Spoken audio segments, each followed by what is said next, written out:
Hello दोस्तों, स्वागत है आपका इस स्पार्क कोचिंग सेंटर में। तो गाइस आज की वीडियो में हम पढ़ेंगे क्लास 11th की जियोग्राफी, जिसका चैप्टर नंबर है आपका 3rd और पार्ट का नाम है अफवाह तंत्र।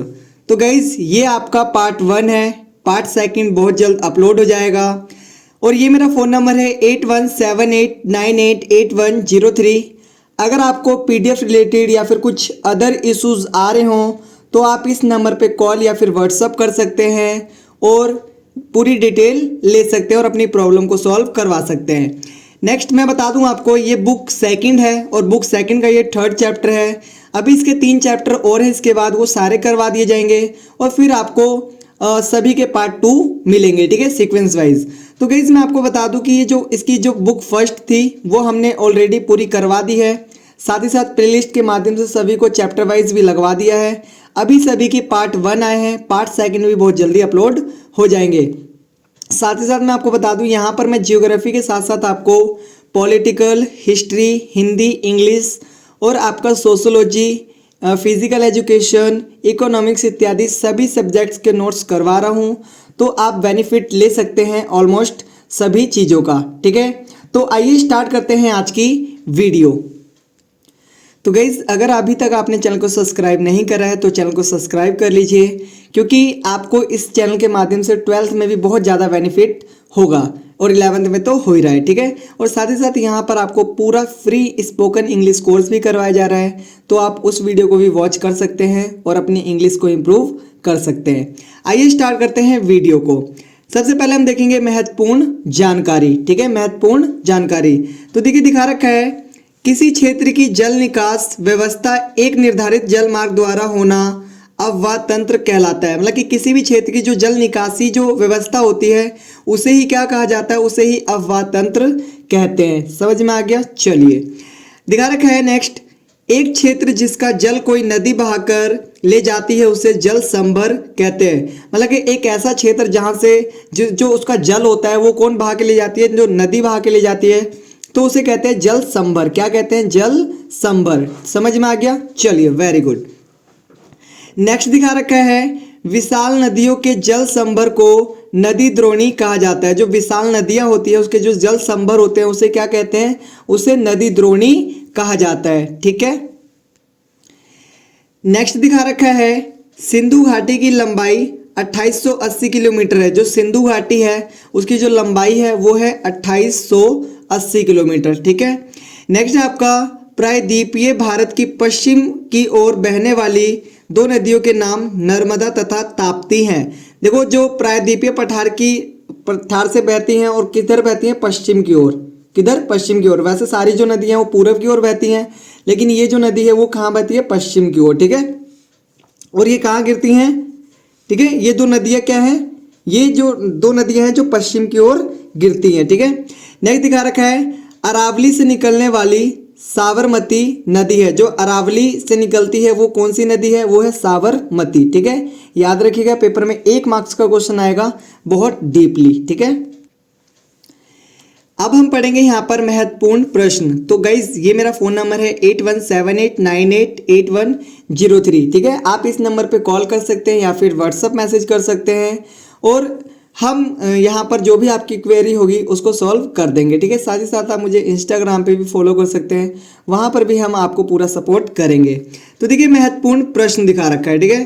तो सबसे पहला क्वेश्चन है, अफवाह तंत्र की परिभाषा दीजिए। जो अफवाह तंत्र होता है वो होता क्या है, उसकी परिभाषा देनी है। आइए देखते हैं। आंसर दिखा रखा है, एक निर्धारित जल मार्ग द्वारा जल के प्रवाह को अफवाह कहा जाता है। बता रखा है कि एक जो निर्धारित जो जल मार्ग होता है उसमें जो बार बार जो जल जा रहा होता है उसे ही क्या कहा जाता है? अफवाह कहा जाता है। जल मार्गों के जल को अफवाह तंत्र कहा जाता है। जो जल मार्गों के जो जल होते हैं उन्हें ही क्या कहा जाता है?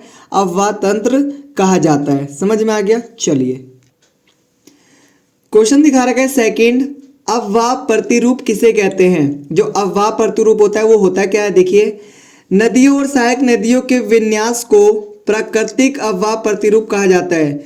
जो नदियां होती है, जो उसकी सहायक नदियां होती है, उसी के जो विन्यास होते हैं उसको क्या कहते हैं? प्राकृतिक अफवाह तंत्र, अफवाह प्रतिरूप कहा जाता है। समझ में आ गया? चलिए नेक्स्ट है आपका, अफवाह द्रोणी किसे कहते हैं? जो अफवाह द्रोणी होती है वो होती क्या है, आइए देखते हैं।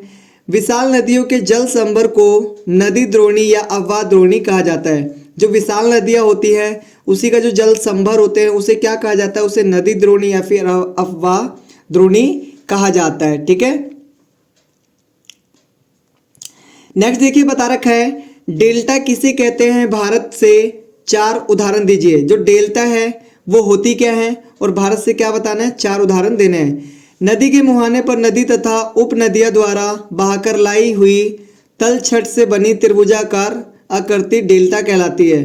देखो डेल्टा क्या कहलाती है? जो नदी बहा के लेके आती है ना अपने साथ गाद वगैरह, ठीक है, तो वो समुद्र से पहले गिरने से पहले क्या करती है? वो वहीं पर जम जाती है। तो ये जो जमने की प्रक्रिया त्रिकोण रूप में होती है, 3 कोणों में तब्दील होती है। यानी कि जहां से नदी बह के आ रही है वहां पर एकदम नुकीला टाइप का रहेगा, बाकी ऐसे साइड साइड से कैसा हो जाएगा? त्रिकोण टाइप का हो जाएगा। ठीक है, मतलब कि इस साइड से भी ढलान हो जाएगा और ऐसे हो जाएगा। ठीक है, मतलब इस टाइप का। तो यहाँ से और यहाँ से, इस साइड से और इस साइड से क्या होता है? जैसे ये है ना, ये ऐसे, तो ये ढलान हो जाता है, तो ये त्रिभुजाकार हो जाता है। ठीक है, कैसा हो जाता है? त्रिभुजाकार। देखो इसमें ना थोड़ा सा होता है, थोड़ा सा गड़बड़ प्रॉब्लम होती है समझाने में, लेकिन बहुत जल्द भगवान की दुआ रहेगी तो डिजिटल बोर्ड के द्वारा आपको पढ़ाया जाएगा। बहुत बेहतरीन तरीके से चीज़ें करवाई जाएंगी आने वाले टाइम में। तो जस्ट आपकी अभी सपोर्ट की नीड है, लेकिन आने वाले टाइम में हम बहुत अच्छी तरीके से आप लोगों को ऑलमोस्ट मतलब कि 11वीं 12वीं को तो बहुत अच्छे तरीके से करवा ही रहे हैं, और ट्राई करेंगे जो 6ठी से 8वीं तक के जो बच्चे हैं, जो 9वीं से 10वीं तक के बच्चे हैं, सभी के लिए एक सेपरेट चैनल लॉन्च करें और कहीं ना कहीं उनको उन चैनल के माध्यम से बहुत अच्छी तरीके से पढ़ाने की कोशिश करें, ताकि कहीं ना कहीं आने वाले टाइम में बहुत बेहतरीन तरीके से सभी बच्चे अपनी पढ़ाई कर सकें और कहीं ना कहीं सफलता हासिल कर सकें अपनी लाइफ में। ठीक है, नेक्स्ट क्वेश्चन है 5वां, नदी द्रोणी और जल संभर में अंतर स्पष्ट कीजिए। जो नदी द्रोणी होती है वो क्या होती है और जो जल संभर होते हैं वो क्या होते हैं? दोनों में आपको डिफरेंस बताना है। आइए देखते हैं डिफरेंस। नदी द्रोणी पहला दिखा रखा है, वह भाग जहां गिरने वाला सारा जल किसी एक नदी व उसकी सहायक नदियों में प्रवाहित होता है, नदी द्रोणी कहलाता है। मतलब कि जो नदियों द्वारा जल होता है, ठीक है, चाहे वो नदी का हो चाहे वो उसकी सहायक नदियों का है, और वो एक ही जगह पर जो गिरती है ना, उसे क्या कहते हैं? नदी द्रोणी कहते हैं। समझ में आ गया? चलिए आगे बता रखा है, इसका जल सतही रूप से नदी की ओर बहता है। मतलब कि इसका जो जल होता है वो किसकी ओर बहता है? नदी की ओर बहता है। नेक्स्ट दिखा रखा है तीसरा, नदियों की जल निकासी और अफवाह प्रणाली से संबंधित है। मतलब जो नदियों की जल निकासी है और जो अफवाह प्रणाली है, अब किससे संबंधित है? अफवाह प्रणाली से संबंधित है। ठीक है, तो गाइस ये मेरा फ़ोन नंबर है 8178988103। आप इस नंबर पे कॉल कर सकते हैं और साथ ही साथ सारी इन्फॉर्मेशन ले सकते हैं जो भी आपको प्रॉब्लम आ रही हो PDF रिलेटेड या फिर कुछ अदर। ठीक है, तो आप इस नंबर पे कॉल करके या व्हाट्सअप कर उसकी जानकारी ले सकते हैं। देखो जल संभर वह क्षेत्र जहां वर्षा का जल भूमि में समाकर भूमिगत जल का भंडारण करता है। देखो जल संभर क्या होता है? जहां पर जो जल होता है वो वर्षा होते ही जमीन के नीचे चला जाता है और वही एक जगह एकत्रित हो जाता है, इसे क्या कहते हैं? जल संभर कहते हैं। नेक्स्ट है आपका, जल भूमि के भीतर समाकर भूजल बनता है, और जो जल होता है वो भूमि के भीतर समा जाता है और वही क्या बन जाता है? भूजल बन जाता है। नेक्स्ट दिखा रखा है तीसरा, भूजल पुनर्भरण व जल संरक्षण से संबंधित है। जो भूजल होता है वो पुनर्भरण से संबंधित है और कहीं ना कहीं जल संरक्षण से संबंधित है। बात समझ में आ गई? चलिए भाई क्वेश्चन पढ़ाने से पहले बता दूं, बहुत इंपॉर्टेंट क्वेश्चन है, कई बार पेपर में आ चुका है और लगभग ऑलमोस्ट हर बार आया ही है। ठीक है, तो आप अच्छे से पढ़ के जाइए ताकि ये वाला क्वेश्चन अगर आए तो आप इजीली सॉल्व कर सकें। क्वेश्चन नंबर 6 दिखा रखा है, भारत की नदियां प्रदूषित क्यों हैं? कोई 3 कारण लिखें। जो भारत की नदियां हैं वो प्रदूषित क्यों हैं? कोई 3 कारण बताने हैं। तो देखिए पहला दिखा रखा है, औद्योगिक कूड़ा कचरा तथा घरेलू क्रियाकलापों से निकलने वाले अपशिष्ट को गंदे नालों द्वारा बहाकर भारत की नदियों में लाया जाता है। देखो क्या किस लिए गंदी हैं जो भारत की नदियां हैं? कि जो औद्योगिक कूड़ा कचरा होता है, जो घर का कूड़ा कचरा होता है, उसको किसके द्वारा? गंदे नालों के द्वारा बहाकर और फिर नदियों में उसको मिलाया जाता है। ठीक है, दूसरा दिखा रखा है, बहुत से शमशान घाट नदी के किनारे हैं और कई कई बार मृत शरीरों या उनके अवशेषों को नदियों में बहा दिया जाता है। देखो जो शमशान घाट वगैरह हैं वो क्या है नदी के पास बनाए गए हैं। साथ ही साथ क्या होता है कभी कभार उसमें मृत शरीरों और उनके जो अवशेष होते हैं उनको क्या कर दिया जाता है, बहा दिया जाता है।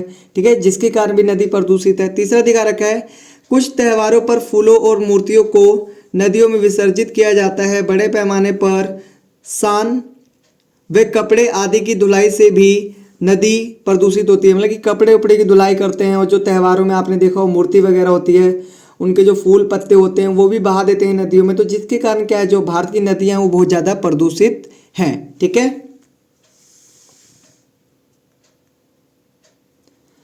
आगे देखिए क्वेश्चन दिखा रखा है आपका 7वां, नदी जल उपयोग से जुड़ी मुख्य समस्याएं कौन सी हैं। जो नदी जल से जुड़ी हुई मुख्य समस्याएं कौन सी हैं, आइए देखते हैं। बता रखा है आंसर, नदी जल उपयोग से जुड़ी मुख्य समस्याएं निम्नलिखित हैं। जो नदी जल उपयोग से है जो मुख्य समस्या वो क्या है, निम्नलिखित है। पहला दिखा रखा है पर्याप्त मात्रा में जल का उपलब्ध न होना। मतलब कि जो मुख्य समस्या क्या है, पर्याप्त मात्रा में जो जल है वो उपलब्ध है ही नहीं। ठीक है, दूसरा नदी जल प्रदूषण है। मतलब कि जो नदी का जो जल है वो बहुत ज़्यादा प्रदूषण है। ठीक है, आगे दिखा रखा है उसमें प्रदूषण हो रखा है किस कारण, फैक्ट्रियों के कारण। ठीक है, और शमशान घाट इत्यादि के कारण, त्योहारों के कारण। तीसरा दिखा रखा है नदी जल में भारी मात्रा में गाद मिट्टी का विद्यमान होना। और नदी में क्या है, नदी में बहुत सारा गाद है, बहुत सारी मिट्टी है, जिसके कारण जो नदी का जल है वो उपयोग करने योग्य नहीं है। आगे दिखा रखा है चौथा, जल बहाव में ऋतुवत परिवर्तनशीलता। मतलब आपने देखा हो जो जल बहाव होता है, जो ऋतु आती है जैसे वर्षा ऋतु आती है तो बहुत ज़्यादा हो जाता है और वर्षा ऋतु नहीं आती तो बहुत कम हो जाता है। तो ये भी कहीं ना कहीं एक मुख्य कारण है। ठीक है, जल समस्या का।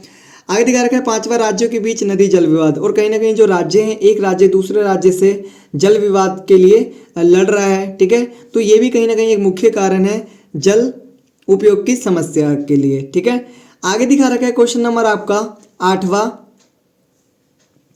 बता रखा है हिमालय अववाद तंत्र की कौन सी नदी बाढ़, मार्ग परिवर्तन और तटीय अपर्दन के लिए जानी जाती है और क्यों। ठीक है, बता रखा है हिमालय जो अववाद तंत्र है, जो नदियां हैं हिमालय से आने वाली, उनमें से ऐसी कौन सी नदी है जो बाढ़ के लिए जानी जाती है। ठीक है, और तटीय अपर्दन के लिए जानी जाती है और क्यों। ठीक है, तो ये मेरा फ़ोन नंबर है 8178988103। आप इस पर कभी भी कॉल कर सकते हैं। ठीक है, और व्हाट्सअप कर सकते हैं। अगर आपको कोई भी PDF रिलेटेड या फिर कुछ अदर इश्यूज आ रहे हैं तो आप इस नंबर पे कॉल करके या फिर व्हाट्सअप करके उस क्वेरी को सॉल्व करवा सकते हैं। तो गाइस इसका जो आंसर है वो आपको पार्ट 2 में मिलेगा। So you have to wait for part 2, और पार्ट 2 का वेट करिए। और अगर अभी तक आपने चैनल को सब्सक्राइब नहीं करा है तो चैनल को सब्सक्राइब कर बेल आइकन हिट करें और साथ ही साथ उन दोस्तों को शेयर करें जो कहीं ना कहीं 11th क्लास में हैं और स्ट्रगल कर रहे हैं प्रिपरेशन के लिए। ठीक है, तो मिलते हैं फिर नेक्स्ट वीडियो में। तब तक के लिए टाटा बाय बाय, जय हिंद, जय भारत।